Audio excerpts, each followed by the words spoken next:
Hello friends, welcome back to my YouTube channel. तो चलिए आइए अब हम नावल के पार्ट नंबर 42 को स्टार्ट करते हैं। अगर आपको ये वीडियो पसंद आए तो प्लीज़ लाइक ज़रूर कर दीजिएगा। डैड, आप कहीं जा रहे हैं क्या? इन तीनों के जाने के बाद एक बार फिर से नहाकर फ्रेश होता हुआ नीचे आया था, जहाँ पर मम्मा, डैड और दोनों भाई नाश्ते की टेबल पर उसका इंतजार कर रहे थे। जाविया शाह के चेयर के पास ही उसका छोटा सा ट्रैवलिंग बैग रखा हुआ था, जिसे मम्मा दिलबर से बाहर गाड़ी में रख कर आने का कह रही थी। हाँ पुत्र जी, मैं और रेहान जरा एक हफ्ते के लिए काम के सिलसिले में इस्लामाबाद जा रहे हैं। वो बुरे बुरे मुंह बनाकर कॉर्नफ्लेक्स खाते हुए बोले थे, और साथ ही उन्होंने अपने बराबर बैठी हुई रिया शाह को घुड़का देखा था, जो खुद मजे से अनाया के बनाए हुए लजीज पराठे खा रही थी, और साथ साथ दोनों बेटे भी माँ का साथ दे रहे थे। अभी अभी अनाया हालब की प्लेट में भी गरम गरम आलू के पराठे रख गए थे, जिन्हें जाविया शाह ललचाई हुई नजर से देख रहे थे। अच्छा, एक हफ्ते बाद आएंगे आप? उसने अपनी प्लेट से एक पराठा उठाकर उनके आगे रखते हुए पूछा था, और जाविया शाह ने उसके लहजे में छुपी बेचैनी नोट कर ली थी। तभी उसका ध्यान पराठों से हटकर हालब की तरफ चला गया था। रिया शाह भी नाश्ते से हाथ धोकर बेटे को देखने लगी थी। क्या बात है पुत्र, कोई मसला है? परेशान सा लग रहे आए। वो उसका हुबरू चेहरा देखते हुए तफकर से बोलते, नहीं डैड, ऐसी कोई बात नहीं है, मैं तो बस ऐसे ही पूछ रहा था। आप वापस आ जाएं, फिर आपसे कुछ बात करनी है मुझे, उसने झिझकते हुए कहा था। जबकि उसका और जाविया शाह का रिश्ता शुरू से ऐसा रहा था कि हालिब को उनसे कुछ भी शेयर करते हुए कभी यूं झिझकना नहीं पड़ा था।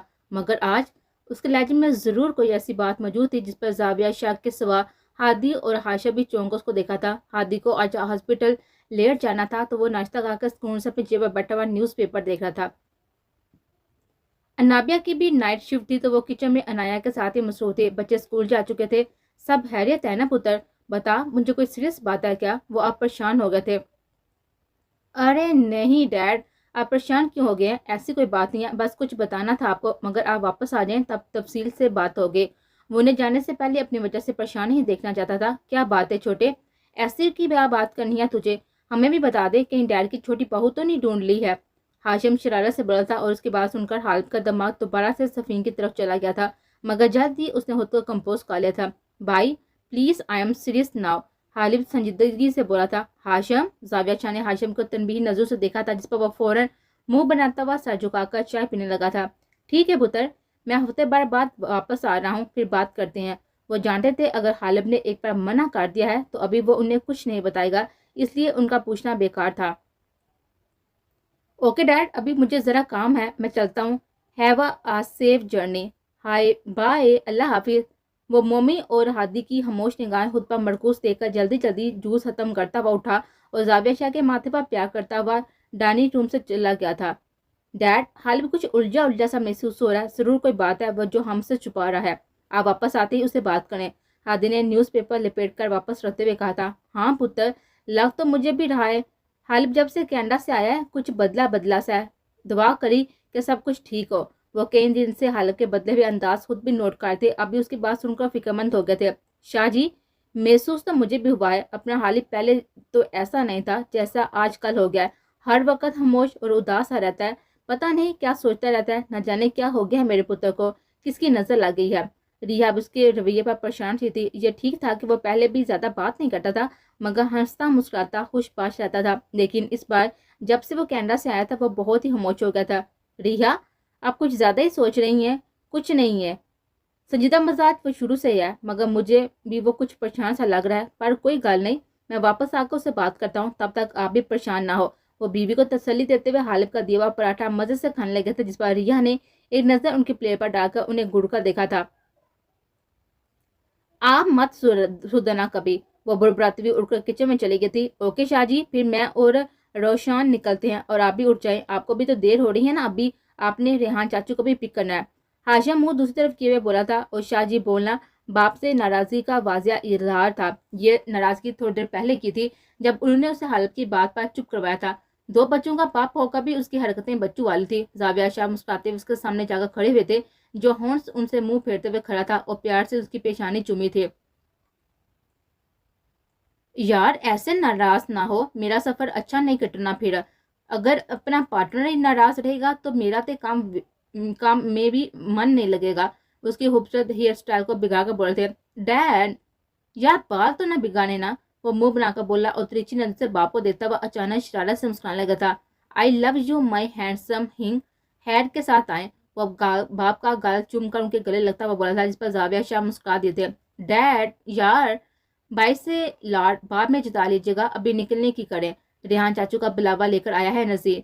हादी की आवाज सुनकर वो हिलाते हुए टेबल की तरफ पलटे और बच्चा हुआ पराठा रोल करके मुंह में बढ़ा और फिर नैपकिन से हाथ साफ करके हादी को प्यार देते रिहा को जोरदार आवाज में खुदा हाफिज कहकर गेट पार कर गए थे। उनके पीछे पीछे हाशिम भी किचन में मसरूफ अनाया को खुदा हाफिज कहता हुआ माँ से प्यार लेकर बाहर निकल गया था। हाँ 4 लोग हैं, उनके बारे में पता लगाओ। उनके पूरे नाम मैं तुम्हें पहले ही बता चुकी हूँ। लाहौर की काफी मशहूर हस्ती उनके स्पोत हैं चारों। उनके घरों के एड्रेस, उनके फादर्स का ऑफिस एड्रेस, उनके पल पल की रिपोर्ट मुझे चाहिए। वो कब कहाँ जाते हैं, किससे मिलते हैं, स्पेशली उनके फादर्स का बेटू से कैसा रिलेशन है, उनकी फैमिली में कौन कौन है। मुझे उनके बारे में मुकम्मल इंफॉर्मेशन दो। उनकी एक एक हरकत पर नजर रखो। तुम पुलिस में हो, कम से कम इस बात का कुछ तो फायदा हो। आज ही लाहौर पहुंचो। मैं भी 3-4 दिन में भी पाकिस्तान आ रही हूँ, उसके बाद मैं खुद देख लूंगी। और हाँ, मुझे स्पेशली वो दिन और टाइम बताना जब उसकी फैमिली एक साथ मौजूद हो। सबके सामने एक्सपोज करूंगी उस बेहरूपियों को। फुम्बा बात करती आयशा कॉल करने से पहले अपनी तरफ से काफी एहतियात बरती थी। मेरोसा और सनम नीचे रोजन और जैजी के साथ ही और सफीन का फेवरेट खाना बनाने में बिजी थी और सफीन हाला के पास उनके रूम में मौजूद थी, इसलिए आयशा मुतमिन होकर कॉल पर बात करते हुए बालकोनी में आ खड़ी थी। कॉल कट करते ही वह मुड़कर जैसे ही अंदर जाने को पलटी, अपने सामने खड़े सना को देखकर बुरी तरह से घबराई थी, जो हैरत पर भी नजर से आयशा को देख रहे थे। यकीनन उसकी पूरी बात सुन चुके थे। किससे बात करती तुम आयशा? क्या करने वाले तुम पाकिस्तान जाके? किसे देख लोगी वहां जाकर? किसके सपोर्ट? ये सब क्या है? मुझे बताओ, क्या करने जा रही हो तुम पाकिस्तान? मुझे शक तो पहले ही था, सफीन को इस तरह छोड़कर तुम अचानक पाकिस्तान क्यों जा रही हो, मगर अब समझ आया तुम्हारे ज़हन में जरूर कुछ ना कुछ चल रहा है। बताओ मुझे क्या बात है, किसको सपोज करोगी तुम? सनम सब कुछ सुन लिया था, मगर फिर भी आयशा उसे असल बात बताकर कोई भी रिस्क नहीं लेना चाहते थे। मैं तुम्हें अभी कुछ नहीं बता सकती सनम, जब तक मेरा काम नहीं हो जाता मैं किसी को कुछ नहीं बता सकती, सिवाय उसके कि मैं कुछ गलत नहीं कर रही। जो भी कर रही हूँ बहुत ही सोच समझ के कर रही हूँ। हाँ, मुझे पाकिस्तान जाना है, मगर किसी और को उसकी असली औकात बताने, उसकी नेक नामी का नकाब उसके चेहरे से उतारकर उसके असलियत साफा अश्कार करने। आयशा अपना गुस्सा जब्त करते हुए बोलते, कौन है वो? किसकी बात कर रही हो तुम? और तुमसे उसका क्या ताल्लुक है? सनम ने नासमझी से उसके गुस्से से तमतमाते हुए चेहरे को देखकर कहा, अभी मैं तुम्हें उससे ज्यादा कुछ भी नहीं बता सकती। प्लीज सनम, मुझे फोर्स मत करो। आयशा ने नफी में साहिलाते हुए कहा, ओके नहीं पूछती, मगर मेरी एक शर्त पर। मैं तुम्हें कुछ भी ऐसा वैसा करने की इजाजत नहीं दूंगी जिससे तुम किसी भी बड़ी मुसीबत में फंसो, इसलिए मैं भी तुम्हारे साथ पाकिस्तान जाऊंगी। सनम मजबूत लहजे में बोलती, जबकि आयशा ने हैरत और बेयकीनी से पूरी आंखें खोलकर सामने खड़ी अपनी बहन को देखा था। नाश्ते की टेबल से उठता हुआ वो सीधा अपने बेडरूम में आया था और अलमारी से सफीन का फोन निकाल कर अपने बेड पर आ बैठा था, जो अब तक वैसे ही बंद पड़ा होता। सफीन के फोन का ये मॉडल बिल्कुल लेटेस्ट था, जिसका चार्जर फिलहाल हालिब के पास अवेलेबल नहीं था। वो जिस दिन से आया था उसने कई बार इस फोन का चार्जर लाने का सोचा था, मगर हर बार कोई ना कोई रुकावट उसकी राय में हायल हो जाती थी और अब तक उसका चार्जर ना तो मंगवा पाया था और ना ही खुद ला सका था।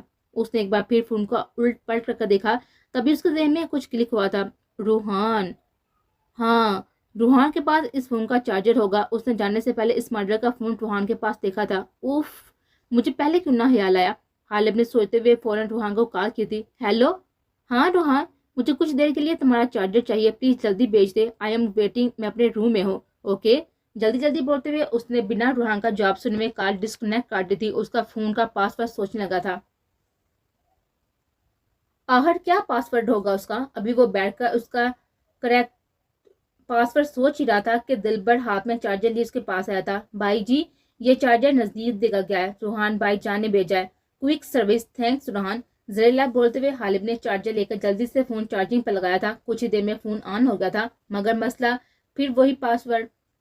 हालिब ने सबसे पहले सफीन का नाम टाइप किया था, फिर उसने सफीन के नाम में आई की जगह पर डबल आई डाल किया था, मगर वो भी इनकरेक्ट था। उसके बाद उसने अपना नाम टाइप किया था, लेकिन वो भी गलत। उसके बाद उसने सनम से लेकर मेरोसा, आयशा सबके नाम ट्राई कर लेते, पर सबके सब गलत। वो फोन को अपने पेशानी पर धीरे धीरे मारता हुआ सोचने लगा, मेरे हालिब। अचानक सफीन की आवाज उसके कान में गूंजी थी और उसके ज़हन में धमाका सा हुआ था और साथ ही उसने तेजी से फोन पर यही पासवर्ड टाइप किया था और फोन क्लिक की आवाज के साथ अनलॉक हो गया था। हालिब का दिल तेजी से डूबा पड़ा था। کیا تھی وہ لڑکی؟ اس کا ہر انداز شدت لیے ہوئے تھا، پھر وہ کیسے اس کو دھوکہ دے سکتی تھی؟ غالب نے فون آن ہوتے ہی سب سے پہلے فون کے تمام سوشل ایپس دیکھے تھے۔ ایپس پر کوئی بھی لاک سیٹ نہیں کیا تھا، مگر کہیں بھی کچھ بھی قابل اعتراض یا ایسی چیز نہیں ملی تھی جو صفین کو متوب یا پھر مشکوک ٹھہراتی۔ اس کے کنٹیکٹس میں ساری لڑکیاں ہی لڑکیاں تھیں، کچھ ایک لڑکے بھی ایڈ تھے، مگر نہ تو ان کے ساتھ کوئی چیٹ شو ہو رہی تھی اور نہ ہی کسی قسم کا براہ راست کنٹیکٹ۔ اس کے بعد اس نے فون کی گیلری آن کی تھی اور گیلری آن ہوتے اس کی ہیڈ کی انتہا نہ رہی تھی۔ جب اس نے فون گیلری میں اس نے میرے غالب کے نام سے ایک فولڈر بھی دیکھا تھا۔ اس فولڈر کو کھولتے ہی اس کی ہیڈ مزید بڑھ گئے تھے۔ فولڈر میں غالب کی وہ تمام پکس موجود تھی جو وقتاً فوقتاً فیس بک انسٹاگرام پر پوسٹ کرتا رہا تھا۔ دل کا درد تھا کہ ایک دم سے بڑھ گیا تھا۔ اس نے ضبط سے سورج پڑتی ہوئی آنکھوں کو ساتھی سے بیچ کا کھولا تھا اور پھر اس نے ایک دوسرا فولڈر اوپن کیا تھا جس پر مائی فیملی لکھا ہوا تھا۔ اس نے فولڈر میں کئی ساری پکس میں حالہ زہیر مراد کے علاوہ ایک اور ادیر عمر کے شخص بھی دیکھا تھا جو کچھ زہیر مراد سے مشابہت رہتے تھے۔ کچھ پکس ان بہنوں کے بچپن کی تھی۔ بچپن کی پکس میں ایک جیسے چہرے اور ہری آنکھوں والی دو بچیاں یقیناً صنم اور صفین تھی۔ براؤن آنکھوں والی وہ سفید گڑیا جیسی بچی عائشہ تھی اور نیلی آنکھوں والی باربی ڈال میروسا۔ بچپن کی ان تصویروں میں ان چاروں سے کچھ ہی بڑی عمر کی ایک لڑکا بھی موجود تھا۔ غالب نے کے بعد کئی ساری پکس میں اس لڑکے کو ان بہنوں اور خالہ کے ساتھ دیکھا تھا۔ وہ لڑکا کون تھا؟ عثمان یا پھر ان لوگوں کا کوئی رشتہ دار؟ ابھی وہ انگوٹھے کی مدد سے اسکرین اوپر کی طرف کر ہی رہا تھا کہ اچانک سے ایک پک پر آ کر رک گیا۔ پک اوپن کرتے وہ ششتر رائے کا تھا۔ پک میں صنم کو دونوں بازو کے حلقے میں لیے اپنی تھوڑی صنم کے کاندھے پر رکھے وہی لڑکا موجود تھا جسے وہ صفین کے ساتھ مال میں دے چکا تھا۔ صفین بھی اس پک میں موجود تھی۔ اس لڑکے کے کاندھے پر دونوں ہاتھ رکھ کر جھکی ہوئی شرارت سے سامنے دیکھتے ہوئے مسکرا رہے تھے۔ اگلی پک میں بھی وہ صفین، میروسا، عائشہ اور صنم کے ساتھ موجود تھا، شرارت سے میروسا کی پونی کو کھینچتا ہوا۔ پھر صفین کی عائشہ، میروسا، صنم وغیرہ کے کچھ اور پکس کے بعد ایک اور تصویر میں وہی لڑکا حالانکہ گود میں سر رکھ کے بیٹھا سامنے دیکھ رہا تھا۔ آگے بھی دوسری بہت سی پکس میں وہی لڑکا کبھی زہیر مراد تو کبھی ان سے ملتے انہی تھے ادیر عمر مرد کے ساتھ موجود تھا۔ وہ جو کوئی بھی تھا یقیناً ان کا تعلق مراد فیملی سے بہت ہی گہرا تھا۔ ایک پک میں وہ لڑکا زہیر مراد اور حالہ کے ساتھ اکیلا کھڑا مسکرا رہا تھا۔ غالب نے اس پک کو زوم کر کے غور سے دیکھا تھا اور گویا حفظ عقلیم اس کے سامنے گھوم گئے تھے۔ وہ آنکھیں، ہاں اس لڑکے کی آنکھیں۔ غالب نے پہلے کیوں نہیں آنکھوں پر غور کیا تھا؟ Green colours eyes. اس لڑکے کی ہری آنکھیں صفین، صنم اور زہیر مراد کی آنکھوں سے مشابہ تھے، بالکل وہی آنکھیں، یعنی وہ لڑکا۔ او گاڈ! غالب کے سر پر ہیتوں کے پہاڑ ٹوٹ پڑے تھے۔ فون کو ایک سر پر رکھتے ہوئے وہ اپنا سر دونوں ہاتھوں میں تھام کر بیٹھ گیا تھا۔ یہ کیا ہو گیا مجھ سے؟ میرے اللہ، یہ میں نے کیا کیا؟ اگر اس لڑکے سے صفین کا وہی رشتہ ہوا جو میں سوچ رہا ہوں تو میں کیسے صفین کا سامنا کروں گا؟ جو کچھ میں اس کے ساتھ کر چکا ہوں اس کے بعد تو وہ مجھ سے شدت سے نفرت کرنے لگی ہوگی، میری شکل دیکھنے کے بھی روادار نہیں ہوگی، میری وجہ سے اسے اتنی تکلیف سے گزرنا پڑا۔ وہ چیختی رہی، میرے سامنے رو رو کر گر گراتی رہی، مگر میں نے اپنے غصے کے آگے اس کی ایک بھی نہیں سنی۔ اس کے ساتھ وحشیوں کی طرح پیش آیا، اس کے درد، اس کے کرب کو نظر انداز کر دیا میں نے۔ اب میں کیا کروں میرے رب، کیا کروں میں؟ آنکھیں موند کر کرب سے بڑبڑاتے وہ اپنا سر دائیں بائیں گھماتا جیسے خود کو سخت اذیت میں محسوس کرا تھا۔ وہ لڑکا اگر واقعی صفین کا بھائی نکلا تو کیسے وہ بھائی بہن کے پاکیزہ رشتے کو داغ داغ کر کے خود سے نظر ملا سکے گا؟ غصے اور جذبات میں اس نے بنا سوچے سمجھے صفین سے بات کیے، اس کے ساتھ اتنا برا سلوک کیا۔ اس کے دوست صحیح کہتے تھے، اس نے غصے اور جذبات میں اندھا ہو کر بے حد غلط قدم اٹھایا تھا۔ اپنی سوچوں میں گم وہ خاموشی سے بیڈ کرون سے ٹیک لگائے بیٹھا تھا کہ تبھی اس کے پاس پڑا ہوا صفین کا فون بلنک ہونے لگا۔ غالب نے چونک کر فون کو دیکھا تھا، اسکرین پر سنان بائی نام کے ساتھ ہی اس لڑکے کی پک شو ہو رہی تھی۔ اب تو شک کی کوئی گنجائش ہی نہیں بچے تھے۔ غالب نے اپنے جیب پر ہاتھ پھیرتے ہوئے کال پک کر کے فون کان سے لگایا تھا۔ وہ اس لڑکے کی حقیقت اس کی زبانی سننا چاہتا تھا۔ صفین، گڑیا، کیسی ہو تم؟ کیسے ہوا یہ سب؟ کس بات کو اپنے دماغ پر سوار کر لیا تھا تم نے؟ کون سی ٹینشن لی تم نے جس سے تمہارا نروس بریک ڈاؤن ہو گیا؟ پاپا نے کچھ کہا تھا یا ماما نے کچھ کہہ دیا تھا یا کالج میں کوئی مسئلہ ہے؟ مجھے بتاؤ بیٹا، بھائی سے بھی چھپاؤ گی یا تم نے بھی ماما پاپا کی طرح مجھے اجنبی سمجھ کر سارے ناطے توڑ لیے ہیں؟ دوسری طرف سے بنا کوئی تصدیق کیے ہوئے کوئی بے قراری سے بولتا ہوا آہر میں آزادہ ہو گیا تھا۔ ہیلو صفی، میری جان، کچھ تو بولو، چپ کیوں ہو؟ بات تو کرو بیٹا، یا بھائی سے بھی کوئی ناراضگی ہے؟ صفین کی طرف سے کوئی جواب نہ پا کر دوسری طرف سے دوبارہ سے وہ بولا تھا، میں صفین نہیں، غالب ہوں، غالب حسن شاہ۔ غالب کی سنجیدہ آواز پر دوسری طرف اچانک خاموشی چھا گئی تھی۔ کون غالب؟ اور صفین کا فون تمہارے پاس کیا کر رہا ہے؟ وہ لڑکا سخت لہجے میں بولا تھا۔ سب بتاؤں گا، مگر پہلے تم بتاؤ تم کون ہو؟ غالب دوبارہ سنجیدگی سے بولا، میرا نام سنان ज़ोहेब मुराद है, मैं सफ़ीन का बड़ा भाई हूँ, अब तुम बताओ तुम कौन हो? सना ने खुश्क लहजे में पूछा था। मेरा नाम हालिब हसन शाह है, मैं सफ़ीन का शोहर हूँ। हालिब ने भी सनान की टोन में जवाब दिया था। उसकी बात सुनकर दूसरी तरफ एकदम खामोशी छा गई थी, मौत जैसी खामोशी। क्या बकवास कर रहे हो? कुछ देर बाद दूसरी तरफ से घुराकर पूछा गया। मैं बकवास नहीं कर रहा, सच कह रहा। यकीन ना हो तो अपनी बहन से पूछ लो। हालिब जानता था दूसरी तरफ के जुल्लू का क्या असर हुआ होगा और हंसते होकर दूसरी तरफ से कॉल डिस्कनेक्ट कर दिए गए थे। नहीं, ऐसा नहीं हो सकता, जरूर कोई मुझसे मजाक कर रहा है। मेरी बहन ऐसे कैसे किसी से शादी कर सकती है? वो अभी बहुत ही छोटी है और फिर अभी तो मैं उसे मिल रहा हूँ। मुझे उसके रवैये से कुछ ऐसा महसूस नहीं हुआ। अपने ऑफिस में बैठा सनान जितना सोचता जा रहा था, इतना उलझता जा रहा था, तभी उसने कुछ सोचते हुए सनम का नंबर मिलाने के लिए सेल उठाया था, मगर फिर डरपोक फितरत का सोचकर रुक गया था और फिर उसने बहुत सोचकर आयशा का नंबर लगाया था, जिसने कुछ ही बहस के बाद कॉल पिक कर ली थी। अस्सलाम वालेकुम भाई, कैसी हैं आप? दूसरी तरफ से आशा की चाहती हुई आवाज आई थी। ईशो, मुझे एक बात बताओ, सफीन का नर्वस ब्रेक डाउन कैसे हुआ है? इन दोनों ऐसा क्या हुआ था जिसका उसने इतना ज्यादा स्ट्रेस लिया है? और दूसरी, उसका सेल फोन कहाँ है? सनान ने छूटते से पूछा था। भाई सफीन का तो आपको पता है ना, जरूरत से ज्यादा जज्बाती है। उसकी क्लासमेट के साथ पिछले दिनों एक हादसा हो गया था जिसका उसने काफी ज्यादा असर ले लिया, इसलिए बस। और सफीन का फोन चोरी हो गया है। आशा ने बिना हिचकिचाहट के सनान से गलत बयानी की थी, क्योंकि वो अभी भी किसी को भी इस मामले की भनक नहीं लगने देना चाहते थे। और ये हालिब शाह कौन है? सना ने अब असल धमाका किया था, जिस पर आशा एक लम्हे को बिल्कुल खामोश हो गए थे। बताओ ईशू, यह हालिब शाह कौन है? सफीन का फोन उसके पास है और वो खुद को सफीन का शोहर बता रहा है, सना ने सुलगते हुए लहजे में पूछा था, जिस पर आशा इस कमीने शख्स की हरकत पर दांत पीसती रह गए थे। भाई, मैंने कहा ना सफीन का फोन चोरी हो गया। अब कोई अनजान शख्स आपसे कुछ भी बकवास करेगा और आप यकीन खा लेंगे। वह घबराती हुई बोलती और सनान उसके लहजे की बुखलाहट को बांध किया था। देखो ईशू, मुझसे कुछ ऐसा मत छुपाना, पता तो मैं लगवा ही लूंगा सच क्या है, मगर भी मैं चाहता हूँ किसी बड़े वाले के बजाय सच मुझे तुम लोगों से पता चले। वो संजीदगी से बोला था। आशा उसके साथ लहजे में सुन सी बैठी रह गए थे। भाई प्लीज, आप ऐसा वैसा कुछ ना सोचें, और अभी सफीन की तबीयत भी ठीक नहीं है, तो गैर जरूरी बातों से उसे टेंशन देने का कोई भी फायदा नहीं है। आशा हतल मुकदार अपने लहजे को मजबूत करते हुए बोले।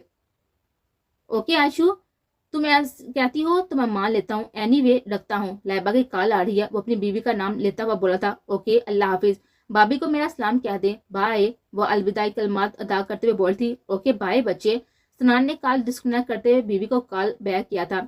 सनान, मैं सीढ़ियों से गिर गई, प्लीज आप आ जाएं, मुझे बचा ले सनान, प्लीज जल्दी आ जाएं। बुतना रोते हुए कॉल डिस्कनेक्ट कर गई थी। आंसू में डूबी भी अपनी जान से प्यारी बीवी की आवाज सुनकर वो तरफ उठा था। लाइबा का 9वां महीना चल रहा था। इसी महीने उस बच्चे को जन्म देने वाली थी। ऐसे में उसका सीढ़ियों से गिरना लाइबा की जिंदगी और मौत का मसला बन सकता था। इसी सोच ने उसे बुरी तरह से हल्का करा दिया था। वो सब कुछ बुलाए अपना फोन पॉकेट में रखता हुआ गाड़ी की चाबियां उठाकर भागता हुआ अपने ऑफिस से घर जाने के लिए निकल पड़ा था। सनान ज़ोहेब मुराद सफीन का बड़ा भाई है, जिसे उस दिन हमने माल में सफीन के साथ देखा था। खामोशी को चीरती हुई ठहरी हुई आवाज हालिब की थी, जिसे सुनकर वो तीनों शशतर रह गए थे।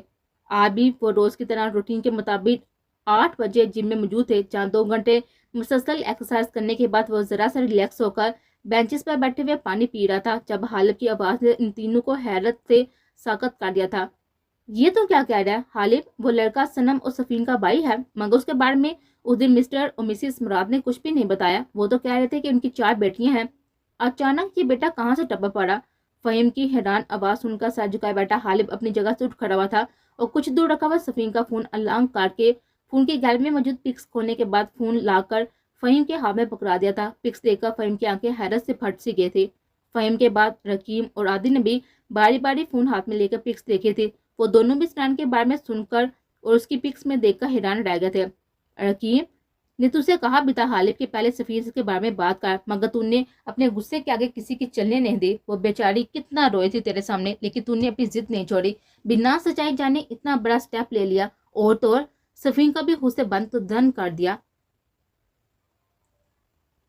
आदि संजीती से बोलता हुआ फोन हालिब को वापस थमा चुका था। रात मैंने सनार से बात की है, हालिब ने पुरस्कून लहजे में बोलते हुए एक और बम उनके समातों में फोड़ा था, जिस पर आदि और फहीम एक बार फिर से उछल पड़े। ओ भाई, तू सारे धमाके एक साथ ही क्यों नहीं काट देता? 2-2 मिनट बाद ये झटके क्यों दे रहा है? फहीम ने आंखें सुखाकर हालिब को देखते हुए कहा था। क्या बात हुई तेरी उसे? वो क्या नाम है? हाँ, सनान से। आदि ने वापस पैन पर बैठते हुए पूछा था। वो सफीन के नंबर पर कॉल कर रहा था। मैंने कॉल पिक करके उसको बता दिया कि मैं सफीन का हस्बैंड हूँ। अपने हाथ में पकड़े हुए स्प्रे से घूंट घूंट करके जूस पीता हुआ इस बार भी वो सुकून से बोला था। उसके बाद सुनकर पानी पीते फहीम को जोर का फंदा लगा था। ना कर भाई, ना दे इतने शाह, कमजोर दिल का आदमी हूँ, अभी हार्ट अटैक आ जाना है मुझे। फहीम ने हाथ में पकड़े हुए सुपर का कैप बंद करते हुए मुंह बनाकर कहा था। ये तूने क्या किया हालिब? अभी तूने बड़े पापा से भी बात नहीं की और फिर क्यों अभी से सफीन के भाई को सच बता दिया? आदि सचमुच हालिब की बात सुनकर परेशान हो गया था। अलबत्ता हकीम शांत बैठा हुआ था। वो जान गया था कि इस बारे में हालिब को कुछ समझाना बेकार था। वो सिर्फ वही करने वाला था जो उसके दिमाग में चल रहा था। इस मामले को मैं मजीद लटकाना नहीं चाहता, सिचुएशन जो भी हो, मगर अब मैं सफीन को वहां पर अकेला नहीं छोड़ सकता। पहले ही मैं उसके साथ बहुत ही ज्यादती कर चुका हूँ। अगर वहां किसी को भी इसके बारे में पता चलता तो चलने दो। आई डैम केयर। बात खुलेगी, सबको पता चलेगा, तभी मैं अपनी गलती सुधार पाऊंगा और अपनी सफीन को अपने पास ला सकूंगा। हफ्ता भर बाद डैड वापस आ रहे हैं। उनके आते ही मैं उस बारे में उनसे बात करके उनके साथ ही कनाडा जाऊंगा और मिस्टर मुराद से बात करके सफीन को रुखसत करवाकर अपनी जिंदगी में ले आऊंगा। हालिब मुस्तहकम लहजे में बोला था। इस सब में तो एक बात भूल रहा है हालिब, तूने वादा किया था कि बल्कि कसम उठाई थी कि तू सफीन को अपनी जिंदगी में शामिल करने से पहले हमें हमारी मोहब्बतों से मिलाएगा और अगर ऐसा नहीं कर सका तो सफीन को हमेशा के लिए छोड़ देगा। अब उस कसम का क्या हुआ? तू तो सफीन को अपनी जिंदगी में लाने की सारी प्लानिंग किए बैठा है, फिर हमारा क्या? हमारी मोहब्बतों का क्या? हमारी जिंदगी का क्या? हमारी इस उम्मीद का क्या जो हम तुझसे जोड़े बैठे हैं? रकीब ने हालिब की आंखों में आंखें डालकर बोलते हुए उसका इत्मीनान चुटकियों में खत्म कर दिया था। हालिब ने गहरी सांस कहते हुए अपने बालों में हाथ डालकर जोर से बालों को हाथों में बीचा था। उसके पास रकीम के सवाल का कोई भी जवाब नहीं था। जज्बात में आकर उसने इस बारे में तो सोचा ही ना था। देखो हालिब, कोई भी स्टेप लेने से पहले बड़े पापा से बात कर ले और जब तक सारी बात क्लियर ना हो जाए तो कुछ मत नहीं करेगा, कुछ भी नहीं। आदि ने उसके कंधे पर हाथ रखते हुए समझाते हुए कहा था। और याद रहे, अपना मसला हल करने से पहले तुझे हमारा मामला भी सेट करवाना है। रकीम ने तिरछी नजर से हालिब को देखते हुए फिर से जताया था, जिस पर वो पुरसोच अंदाज में इस बात में सह हिलाते हुए खामोश हो गया था।